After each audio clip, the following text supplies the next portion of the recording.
तलाशने की कोशिश की। कई बार मैं खुश जरूर होता था, लेकिन कुछ मिसिंग था लाइफ में। एक अजीब सा खालीपन था, लेकिन इन दिनों मेरे जीवन को किसी ने भरपूर कर दिया है। अब वो खालीपन भर चुका है, वो खालीपन जा चुका है।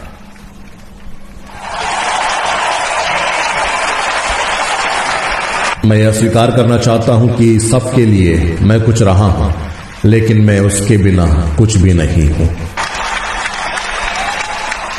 मैं कई वर्षों तक दुनिया भर में घूमते रहा, सैकड़ों अवार्ड्स जीते, दुनिया के लोगों और सभी राष्ट्रों की प्रशंसा मुझे मिली। ऐसा कुछ भी नहीं था जो मैं पैसों से खरीद नहीं सकता था, लेकिन मुझे एहसास हुआ कुछ ऐसा जो बाइबल कहती है कि मनुष्य को क्या लाभ अगर वह सारे संसार को प्राप्त कर ले और अपने प्राण की हानि उठाए। इसलिए आज रात मुझे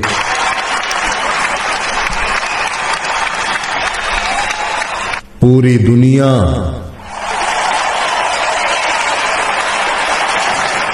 को यह बताने के लिए कोई शर्म नहीं कि यीशु मेरे अंदर है और मेरे साथ है, और अब से मैं यीशु के लिए जीऊंगा।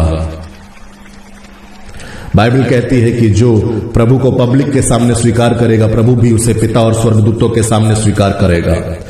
धन्यवाद पिता कि अब तक जो लोग मुझे डैडी यंकी के नाम से जानते थे, अब मसीह यीशु में मुझे पहचानेंगे। आज से एक नई कहानी शुरू होगी। मेरे पास जो भी संपत्ति है, म्यूजिकल नेटवर्क्स, माइक्रोफोन्स, मेरा सब कुछ अब प्रभु के राज्य के लिए समर्पित कर रहा हूं। प्यूर्तो रिको की जनता, मैं धन्यवाद करता हूं कि अब तक आप मेरे साथ रहे, और मुझे आशा है कि मेरे इस नए सफर में आप मेरे साथ चलेंगे और यह बात समझेंगे कि मैं भी एक मनुष्य मात्र हूं।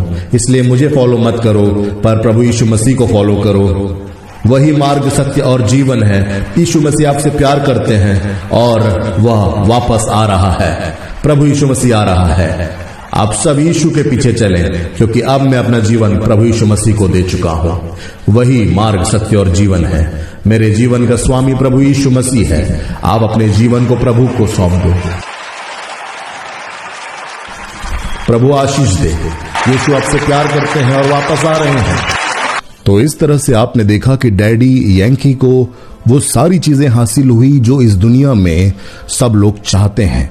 यह दुनिया जिस ओर भाग रही है कुछ पाने के लिए, चाहे वो धन संपत्ति की भरमार हो, चाहे वो इज्जत और शोहरत हो कि लोग मुझे ज्यादा से ज्यादा जाने पहचाने, और जिस चीज के लिए लोग लड़ मर रहे हैं, वो हर एक चीज जो इस दुनिया का एक व्यक्ति स्वप्न देख सकता है और चाह सकता है, डैडी यंकी ने उन सारी चीजों को हासिल किया। डैडी यंकी ने कहा कि दुनिया के सबसे ऊंचे मुकामों पर पहुंचकर भी एक खालीपन उसकी जिंदगी में बना हुआ था। आपको क्या लगता है दुनिया की कौन सी चीज आपको संतुष्ट कर पाएगी? रिश्ते, नाते, धन दौलत, ऐशो आराम, करियर, फेम, प्रसिद्धि, क्या ये सब आपको संतुष्ट कर पाएगी? दुनिया में अगर आप इस अंधे दौड़ में भागते रहेंगे तो परमेश्वर की अनुपस्थिति के कारण एक विशाल खालीपन हमेशा बना रहेगा जो अनंतता के आकार का होगा। मरकुस 8 अध्याय और उसके 36वें पद में लिखा हुआ है, यदि मनुष्य सारे जगत को प्राप्त कर ले, सारे जगत को प्राप्त कर ले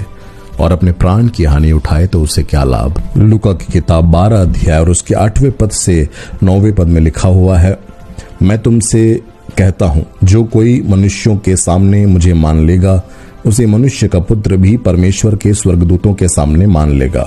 परंतु जो मनुष्यों के सामने मेरा इनकार करे, उसका परमेश्वर के स्वर्गदूतों के सामने इनकार किया जाएगा। मत्ती की किताब उसका 19 अध्याय और उसके 29 पद में लिखा हुआ है, और जिस किसी ने घरों या भाइयों या बहनों या पिता या माता या बाल बच्चों या खेतों को मेरे नाम के लिए छोड़ दिया है, उसको 100 गुना अधिक मिलेगा और वह अनंत जीवन का अधिकारी होगा। इस दुनिया की कोई भी बात आपको संतुष्ट नहीं कर सकती, क्योंकि हम प्रतीक्षा कर रहे हैं इस दुनिया के बाद एक और उस युग की जो प्रभु यीशु मसीह ने हमसे वादा किया है। यह संसार एक डूबते हुए जहाज के समान है। मात्र इसी संसार से ग्रस्त न हो जाएं। आप अपना संपूर्ण समर्पण करें, प्रभु को अपना चरवाहा बनाएं और प्रभु के पीछे चलेंगे तो प्रभु आपकी हर एक जरूरत को अद्भुत रीति से पूरा करेगा। यह तो साफ जाहिर है, जैसा डैडी यंकी ने अपनी गवाही में बताया कि अरबों रुपए होने के बाद भी वह खालीपन बना रहा।